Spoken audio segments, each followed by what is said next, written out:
toxundu, bu qəlbimə toxundu. Hər pisi var həyatda, fərqi yoxdur, qohumdu. Dünya fəna dünyadır, daim olan Allahdır. Sığın ona, işinə bax, olma beyni dumanlı.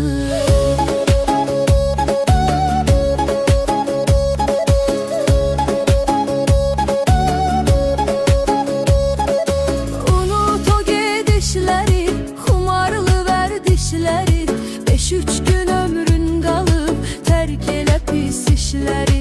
Nəfsinə qalib gələn, pis arzuları dəf edən. Ayılanda şükür edəcək, yaxşı ki etmədim mən.